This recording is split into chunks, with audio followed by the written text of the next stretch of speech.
आम्ही सांगलीकर या पुण्यातल्या संस्थेच्या पहिल्या वाढदिवसानिमित्त आयोजित केलेल्या सांगलीकरांच्या मेळाव्याला उपमुख्यमंत्री आणि सांगलीकर आर पाटील खास उपस्थित होते। आमच्या पूर्वजांनी सांगलीला महाराष्ट्रात पहिली पिढी सोन्याची 175 वर्षापूर्वी स्थापन केली, त्यांचा हा सत्कार आणि जनतेने जे आम्हाला 175 वर्ष आज आमच्याशी सहकार्य केलं, या दोघांचा करता मी हा सत्कार स्वीकार। सांगलीकरांचं सगळं वैशिष्ट्य घेऊन सांगलीकर इथे येतात, पूर्ण आपल्या ताकदीनिशी करतात, परिवर्तन करतात, पक्क्या पुण्याकरात त्यांचं रूपांतर होत असताना त्यांच्या कौशल्याला वाव मिळतो आणि त्यानंतर मग असं कुठेतरी जिव्हाळ्याची संघटना असायला पाहिजे, जिव्हाळ्याची जाणीव एकमेकांच्यात निर्माण व्हायला पाहिजे। सर्वांच्या विकासासाठी सर्वांचा संपर्क वृद्धी वाढवून एक स्पेसिफिक अशा नेटमध्ये सर्वांना आणून करण्याच्या दृष्टीने आम्ही प्रयत्न करणार आहोत। तरी माझं असं स्पष्ट मत आहे की जे जन्मता जे सांगलीचे आहेत, ज्यांचे पूर्वज सांगलीचे आहेत, त्या लोकांचे ही प्रश्न, जे सांगली जिल्ह्यातले जे प्रश्न आहेत, सार्वजनिक प्रश्न आहेत, समाजाचे प्रश्न आहेत, ते आपल्याला आपले प्रश्न आहेत असं मनापासून वाटलं पाहिजे। आज पुन्हा एकदा आपल्याला हा इतिहास लिहायचा आहे। माझ्या सांगलीचं म्हणजे कुठेही झाला असेल तो कोणता नाही, त्याच्यामुळे आम्ही सगळी संघटना उभी आहे, आम्ही प्रत्येकाला आधार देऊ आणि त्या आधाराने काम करू। हा इतिहास नव्याने द्यायला सुरुवात झाली आहे, याचा मला आनंद वाटतो। सगळ्यात सांगली जिल्ह्यात बघितलं तर त्या भूमीमध्ये, त्या मातीत कदाचित पिकं कमी पिकली, पण जिल्ह्याला, राज्याला आणि देशाला मोठं करणाऱ्या माणसांचं पीक मात्र त्या भूमीमध्ये अमाप पिकलं।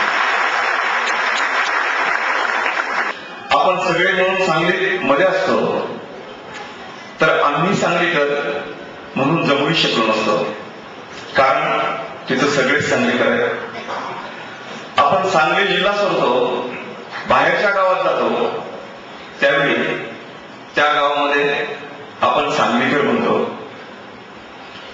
आपण दिल्लीमध्ये जातो, त्यावेळी महाराष्ट्रीयन म्हणतो। आपण परदेशामध्ये जातो, त्यावेळी आपण भारतीय म्हणतो। भारतातली सगळी माणसं भारतामध्ये एकत्र येतील का नाही याबद्दल संशय आहे, पण अमेरिकेत गेलेली भारतीय माणसं हे निश्चितपणाने आपल्यापेक्षा अधिक एकत्र येत असतात। मी तुम्हाला सुरुवातीलाच विनंती करेन, सांगली तुमची जन्मभूमी आहे, पुणे तुमची कर्मभूमी आहे। जीवनामध्ये जन्मभूमी जितकी महत्वाची तितकीच कर्मभूमी सुद्धा। मनामध्ये